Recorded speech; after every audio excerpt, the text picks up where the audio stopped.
ఇంట్లో అమ్మా నాన్న ఉంటేనే పండగ, వాళ్ళు మన పక్కన ఉంటేనే దర్జా. వాళ్ళ నవ్వులు వినిపిస్తే ఇల్లు సందడి, వాళ్ళ అడుగులు పడితేనే మనసు హడావిడి. వాళ్ళు ఉంటే నాకు వెలుగు, లేదంటే నా మనసంతా దిగులు. ముక్కు సూటిగా మాట్లాడే మన పిల్ల అభిలాషకి స్వాగతం సుస్వాగతం. మ్యాటర్కి వస్తే ట్రిప్ కు పోయి వచ్చిన, అక్కడ బానే ఉంది, వచ్చిన తర్వాత దూలు తీరుతుంది. ఇల్లు క్లీన్ చేసుకోవాలి, నా ఒళ్ళు క్లీన్ చేసుకోవాలి, బట్టలు క్లీన్ చేసుకోవాలి, షూస్ క్లీన్ చేసుకోవాలి, నా బుర్ర క్లీన్ చేసుకోవాలి. కొన్ని బట్టలు అయితే వాషింగ్ మిషన్ లేయచ్చు, కొన్ని నేనే ఉత్తుకోవాలి. కాటన్ బట్టలు కదా ఖరాబ్ అయితే. ఎండాకాలం నీళ్ల కరువు వల్ల ట్యాపులు కూడా ఖరాబ్ అవుతున్నాయి. పిన్నీస్ పెట్టి దాన్ని కూడా క్లీన్ చేసిన వాటర్ మొత్తం వస్తున్నాయి. బాత్రూమ్ లో ఎవరైనా బట్టలు ఉతికితే అబెషి అనేదాన్ని, ఇప్పుడు నేనే ఉతకాల్సి వస్తాను. ముందే చెప్తున్నా మావా, నా చెడ్డీ చూసి తొడలు బాగున్నాయి తోలు బాగుందని చెప్పమాకండి. బాత్రూమ్ లో బట్టలు ఉతికేటప్పుడు అంతకంటే బెస్ట్ కాస్ట్యూమ్ నేను వేసుకోలేను. కామెంట్లు చేయడం ఈజీ, నాలా కష్టపడడం కొంచెం కష్టం. ఆలోచించండి. పారే నీళ్లకు పాచి పట్టదు, పని చేసే అభిలాషకు బద్ధకం అంటదు. వహ్వా వహ్వా. అందమైన పాప పేరు అభిలాష, అన్ని పనులు చేస్తుందయ్య దీనయ్య.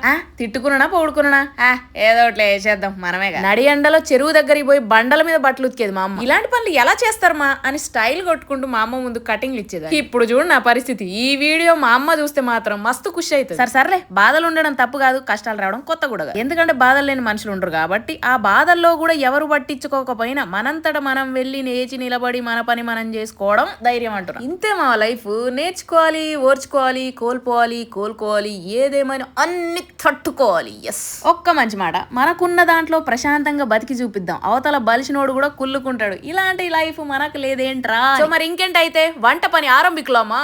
చలో.